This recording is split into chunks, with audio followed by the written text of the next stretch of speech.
Hi guys, ഇന്ന് back day ആണ്. അപ്പോൾ റാക്ക് പുള്ള് സ്റ്റാർട്ട് ചെയ്യാമെന്ന് വിചാരിച്ചു. ആദ്യം 20 kg ചെയ്ത് നോക്കി, വലിയ പ്രശ്നമൊന്നുമില്ല. അങ്ങനെ വീണ്ടും ഒരു 20 kg കൂടെ ആഡ് ചെയ്തു.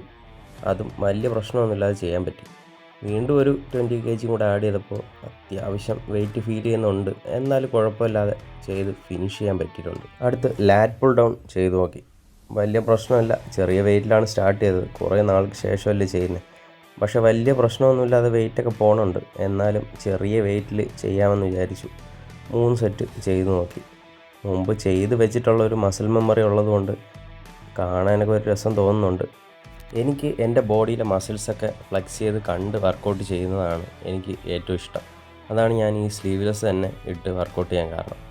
അങ്ങനെ അതിനിടയ്ക്ക് ഡംബൽ റോയ്സും കഴിഞ്ഞു. അപ്പോഴേക്കും നന്നായിട്ട് ക്ഷീണിച്ചിട്ടുണ്ട്. കുറേ നാളായി വർക്കൗട്ടൊക്കെ ചെയ്തിട്ട്.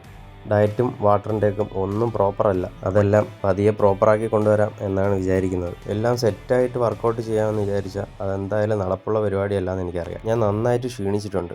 അതൊന്നും വകവെച്ചില്ല. അടുത്ത വർക്കൗട്ട് സ്റ്റാർട്ട് ചെയ്യാമെന്ന് വിചാരിച്ചു. എന്തായാലും 20 kg വെച്ച് 2 സൈഡിലും ആഡ് ചെയ്തു. മിഡ് റോ സ്റ്റാർട്ട് ചെയ്തു. വലിയ കുഴപ്പമൊന്നുമില്ല. അടുത്ത് വീണ്ടും 10 kg വെച്ച് 2 സൈഡിലും ആഡ് ചെയ്തു. അതും വലിയ പ്രശ്നമൊന്നുമില്ല, എന്നാലും ചെറിയ വെയിറ്റൊക്കെ തോന്നി തുടങ്ങിയിട്ടുണ്ട്. വീണ്ടും ഒരു 10 kg കൂടെ 2 സൈഡിലും ആഡ് ചെയ്തു. അത് അത്യാവശ്യം നല്ല വെയിറ്റ് ഉണ്ടായിരുന്നു. പറ്റുന്ന രീതിയിൽ ഒരു 6 റെപ്പ് ഫിനിഷ് ചെയ്തു. വർക്കൗട്ട് കഴിഞ്ഞ് പോസിങ് വളരെ ഇമ്പോർട്ടൻ്റ് ആണ്. അപ്പോൾ അടുത്ത വർക്കൗട്ടുമായി അടുത്ത വീഡിയോയിൽ കാണാം. ബൈ.